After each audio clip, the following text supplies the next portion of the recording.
সুপ্রিয় দর্শক, আজকের মিল্ক স্টোরিতে গল্প আঁখির জয়ের গল্প। আঁখি ছোটোবেলা থেকে খুব মেধাবী। স্কুলে প্রতিদিন সে নতুন কিছু শিখতে ভালোবাসে। তার পড়াশোনার পাশাপাশি বক্তৃতা দেওয়ার প্রতিও ছিল তার বিশেষ আগ্রহ। এইবার তার স্কুলে দুধের স্বাস্থ্যগুণ এই নিয়ে একটি বক্তৃতা প্রতিযোগিতা আয়োজন করা হলো। আঁখি অনেক দিন ধরে প্রস্তুতি নিচ্ছিল। তার মা প্রতিদিন দুধের উপকারিতা নিয়ে গল্প বলতেন আর আঁখি তা মন দিয়ে শুনত। প্রতিযোগিতার দিন সকাল থেকেই আঁখি ছিল উত্তেজিত। স্কুলে গিয়ে দেখে প্রতিযোগিতায় অংশগ্রহণকারীদের সংখ্যা অনেক, সবাই খুব ভালোভাবে প্রস্তুতি নিয়ে এসছে। আঁখি প্রথমে কিছুটা নার্ভাস ছিল, কিন্তু গ্রামের কথা মনে করতেই সে সাহস জোগালো। মঞ্চে উঠেই আঁখি বক্তৃতা শুরু করলো তার বক্তৃতা। দুধ হলো একটি সম্পূর্ণ খাদ্য।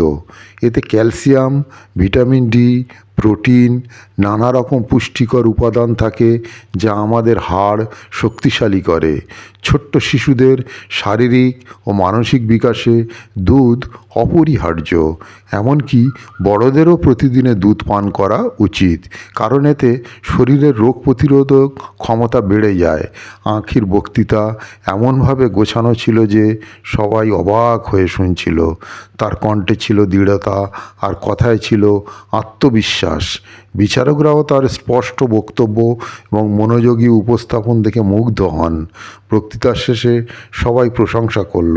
শেষে যখন ফলাফল ঘোষণা করা হলো, আঁখির নাম প্রথম শুনে তার মন ভরে গেল আনন্দে। সে ভাবতে পারেনি এতজন প্রতিযোগীর মধ্যে সে প্রথম হবে।